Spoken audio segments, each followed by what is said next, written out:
Hello दोस्तों। मुझे उम्मीद है कि आप सभी अच्छे होंगे। दोस्तों, अब हम डिस्कशन करेंगे बैंक निफ्टी का।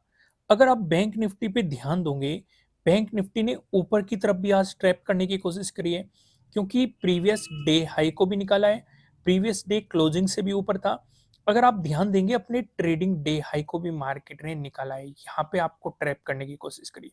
फिर मार्केट वापस आया। ध्यान से अगर आप देखेंगे, मार्केट ने ट्रेडिंग डे लो को भी नीचे की तरफ निकाला है और प्रीवियस डे लो को भी निकाला है नीचे की तरफ। और यहाँ पे भी ट्रैप करके मार्केट ने एक मोमेंटम दिखा दिया, यानी कि ऊपर की तरफ भी आपका स्टॉप लॉस मार्केट ने खाया है, नीचे की तरफ भी मार्केट ने आपका स्टॉप लॉस खाया है। अगर आपके बार बार एसएल हिट हो रहे हैं, बार बार स्टॉप लॉस हिट हो रहे हैं, तो बेहतर ये होता है कि उस लॉस को रिकवर करने की गलती बिल्कुल भी मत करना। क्योंकि काफी लोग ट्रेड क्या करने लग जाते हैं, मैं आपको यहाँ पे एक एग्जांपल लेके चलता हूँ। जैसे कि शुरुआती फेज में क्या होता है कि आपने यहाँ पे पोजीशन बनाई, ठीक है, और मार्केट में यहाँ पे एसएल हिट कर दिया आपका, तो मन में यही रहता है कि मार्केट क्या पता रीटेस्ट करने जा रहा हो, यहाँ से मोमेंटम देगा, यहाँ से मोमेंटम देगा, या किसी सपोर्ट लाइन से मोमेंटम देगा। मतलब इस तरह के थॉट पे बाइंग करने शुरू करते हैं। लेकिन मार्केट जब गिरता रहता है और गिरता जाता है, तो अब मार्केट ये सोचता है कि भाई चलो, अब मार्केट ने ट्रेडिंग डे लो निकाल दिया, प्रीवियस डे क्लोजिंग से नीचे आ गया, अब इसे एग्जिट कर लेते हैं, सेलिंग साइड पोजीशन बना लेते हैं या नेगेटिव साइड पोजीशन बना लेते हैं। और फिर वहां से मार्केट फिर आपके अपोजिट रिवर्स हो जाता है। फिर उस उम्मीद में बैठे रहते हैं कि मार्केट यहाँ से गिरेगा, यहाँ से गिरेगा, यहाँ से गिरेगा, यहाँ से गिरेगा। तो इन चक्कर में नहीं पड़ना चाहिए। पहली चीज, एवरेजिंग नहीं करनी है। दूसरी चीज, अगर आपका सेटअप या स्ट्रेटेजी फेल होता हुआ आपको दिख रहा है, तो स्टॉप लॉस लेके निकलो। मार्केट में ज्यादा देर तक इंतजार नहीं करना है। एक बात और मैंने आपको समझाई थी कि जब जब ये साइडवेज मोमेंटम आते हैं, तो निकल लो मार्केट से। समझदारी उसी में है। नहीं तो ये साइडवेज मोमेंटम आपके प्रीमियम को खा जाएंगे, और आपको चाहे फिर मार्केट ब्रेकआउट भी दे दे आपकी डायरेक्शन में, तब भी आपको प्रीमियम में वो उछाल नहीं मिलने का जो ये साइडवेज मार्केट खा चुके होंगे। समझ में आ गई कि नहीं? तो इसलिए साइडवेज जाते ही निकलो, भले ही लॉस हो रहा हो लेकिन निकलो। बाद में फिर देख लेंगे, अगर अपॉर्चुनिटी मिलेगी उसके अकॉर्डिंग काम कर लेना। समझ में आ गई? आइए अब मैं आपको आगे का डिस्कशन बताने की कोशिश करता हूँ।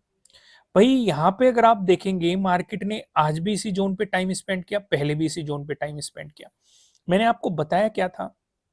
मैंने आपको ये बताया था कि या तो मार्केट अगर किसी जोन पे टाइम स्पेंड करके ब्रेकआउट दे, तो हमारे लिए काफी प्लस पॉइंट होता है। एक पॉजिटिव सिनेरियो क्रिएट हो जाता है और कॉन्फिडेंस आ जाता है उस डायरेक्शन में ट्रेड लेने की। या फिर मार्केट ब्रेकआउट दे के वापस आके रिटेस्ट करके फिर मोमेंटम दिखा दे, इस वाली सिचुएशन में भी कॉन्फिडेंस आ जाता है, एक पॉजिटिवनेस आती है कि हाँ, हमारी डायरेक्शन में ट्रेड चल रही है। तीसरी चीज मैंने आपको एक और बताई थी, अगर सीधे ब्रेकआउट मिल रहा है तो इस चीज को अवॉइड करना है, क्योंकि किसी न्यूज का इंपैक्ट है, किसी पॉजिटिव न्यूज का इंपैक्ट है। ठीक है, समझ में आ गया? अगर गिर रहा है मार्केट तो किसी नेगेटिव न्यूज का इंपैक्ट है। ये भी चीज समझ में आ गई। अब हम यहाँ पे क्या देख रहे हैं, मार्केट इस जोन पे टाइम स्पेंड कर रहा है।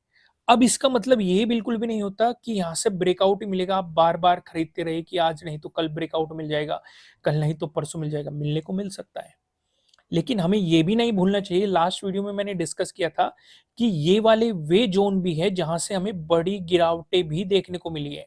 मैं आपको हमेशा कहता हूं कि उन जोन को जरूर मार्क करो, या तो जिस जोन से बड़ी गिरावट हुई हो, बड़ी सेलिंग आई हो, या जिस जोन से बड़ी तेजी आई हो, बड़ी बाइंग आई हो, उन जोन को मार्क करो। क्योंकि वो सपोर्ट की तरह भी आपको एक्ट करते हुए दिखाई देंगे, और फिर रेजिस्टेंस की तरह भी आपको एक्ट करते हुए दिखाई देंगे। उन पे अगर मार्केट ब्रेकआउट देके चलेगा या ब्रेकडाउन देके चलेगा, तब भी वो आपको एक बेहतरीन अपॉर्चुनिटी देते हुए दिखाई देंगे। तो फिलहाल मार्केट यहाँ पे जितना साइडवेज जाएगा उतना ही बेहतर है, क्योंकि मैंने आपको 4 पैटर्न्स बता रखे हैं। ट्रायंगल वाले पैटर्न, ट्रेंड लाइन से मिलकर बना हुआ पैटर्न, पैरेलल पैटर्न। इन चारों पैटर्न में से कोई सा ना कोई सा पैटर्न दिख जाएगा, बस फिर हमें उसके ब्रेकआउट या ब्रेकडाउन का इंतजार करना है, तो वो आपके लिए एक अपॉर्चुनिटी बन सकती है। दोस्तों, आगे का डिस्कशन करने से पहले मैं आपको बता दूं, ये आपके लिए किसी भी तरह का ना तो कोई बाय रिकमेंडेशन है, ना ही कोई सेलिंग रिकमेंडेशन है। ये जस्ट एजुकेशनल पर्पज से बनाई गई एनालिसिस वीडियो है। इन्वेस्ट करने से पहले आपको अपनी रिसर्च करनी है, अपने इन्वेस्टर की सलाह लेनी है, क्योंकि प्रॉफिट भी आपका होने वाला है, लॉस की जिम्मेदारी भी आपको अपने आप लेनी है। तो आइए अब इस पूरे सिनेरियो को समझते हैं। और यहाँ पे मैं आपको सीधा लेके चलता हूँ 15 मिनट के टाइम फ्रेम पे। अगर आप ध्यान से देखेंगे, यहाँ पे आपको एक ट्रेंड लाइन भी दिखाई देगी और थोड़ा और ध्यान से देखेंगे, यहाँ पे आपको एक ट्रायंगल पैटर्न भी दिखाई देगा। वही ऊपर की तरफ आपको रेजिस्टेंस दिखाई दे रहा है, नीचे की तरफ आपको सपोर्ट दिखाई दे रहा है और मार्केट नैरो होता जा रहा है। जितना नैरो होता जाएगा हमारे लिए उतना फायदेमंद है। वही जो चार पैटर्न्स है ट्रायंगल वाले पैटर्न, ये बहुत कमाल के पैटर्न है। ठीक है, जिन लोगों ने कोर्स किया है वहां पे मैंने इन्हें डिटेल में एक्सप्लेन किया है कि कैसे एंट्री प्लान करनी है, कहाँ पे आपको स्टॉप लॉस रखना चाहिए, कहाँ पे टारगेट रखना चाहिए। फिलहाल 60% का ऑफ चल रहा है, नीचे डिस्क्रिप्शन में आपको लिंक मिल जाएगा। अब इस वाले सिनेरियो को समझो, यहाँ पे आपको ये वाला पैटर्न देखने को मिल रहा है। ध्यान से अगर आप देखेंगे, ठीक है, जितना साइडवेज होता जाएगा ये मार्केट हमारे लिए उतना अच्छा है, उतनी ब्रेकआउट या ब्रेकडाउन मिलने के चांसेस आपके बढ़ते जाएंगे। ठीक है, अब यहाँ पे इस वाले सिनेरियो को समझो, अगर मार्केट फ्लैट ओपन होकर आपको पॉजिटिव मोमेंटम दिखाता है, इसका मतलब मार्केट को प्रीवियस डे हाई का ब्रेकआउट देना पड़ेगा। तो आपके लिए यहाँ पे एक वो सेटअप भी बन सकता है, प्रीवियस डे हाई के ब्रेकआउट वाला सेटअप।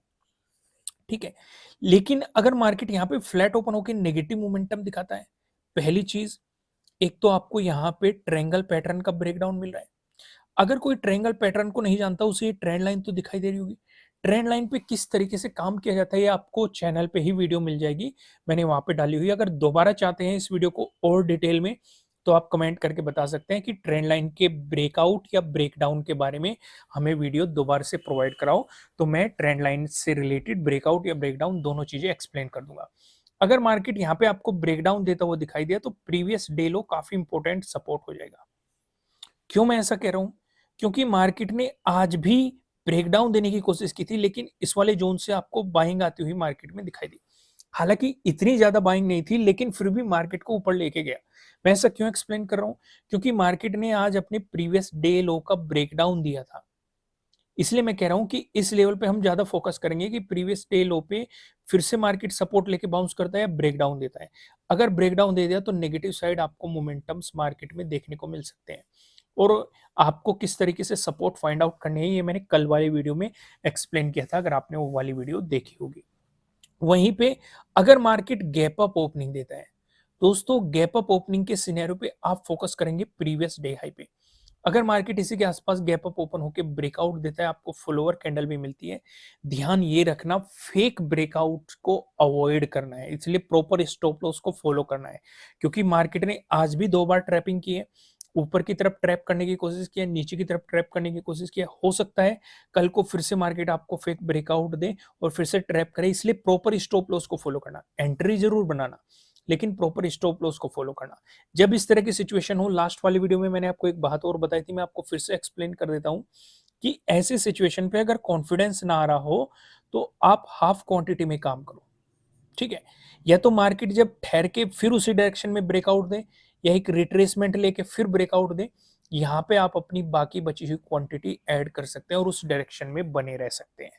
ये एक तरीका होता है ट्रेड को एग्जीक्यूट करने का। समझ में आ गया? वहीं पे अगर मार्केट गैप अप ओपन होकर रिवर्स हो गया, तो पहले इस ट्रेंड लाइन का ब्रेकडाउन होने देना, तब तक नेगेटिव साइड कुछ भी मत सोचना। ट्रेंड लाइन का breakdown plus previous day closing से नीचे मार्केट, तभी नेगेटिव साइड कुछ प्लान करना। दोस्तों वीडियो को लाइक जरूर कर देना अगर आपने अभी तक लाइक नहीं किया है। आगे का डिस्कशन हम करते हैं। अगर आपको गैप डाउन ओपनिंग मिली, तब भी आप इस ट्रेंड लाइन पे ही फोकस करेंगे। अगर मार्केट इसके आसपास गैप डाउन ओपन होके ब्रेकडाउन देता है, तो प्रीवियस डे लो काफी इंपॉर्टेंट सपोर्ट। लेकिन अगर गैप डाउन ओपन होके मार्केट पॉजिटिव चलना शुरू हो जाता है, तो प्रीवियस डे हाई आपके लिए काफी इंपॉर्टेंट रेजिस्टेंस रहने वाला है। समझ में आ गया? यहाँ तक क्लियर हो गई सारी चीजें, कोई भी कंफ्यूजन नहीं है ना? दोस्तों इस वीडियो को लाइक करना, कमेंट करके मुझे बताना कि आपको एनालिसिस कैसे लग रहे हैं, आपके लिए कितने हेल्पफुल है। नए हो सब्सक्राइब करना और बेल आइकन प्रेस करना, जिससे आपको आने वाले वीडियोस के नोटिफिकेशन मिल सकेंगे। फिलहाल इस वीडियो में इतना ही, फिर मिलेंगे किसी नेक्स्ट वीडियो में किसी अच्छे कंटेंट के साथ। Thank you.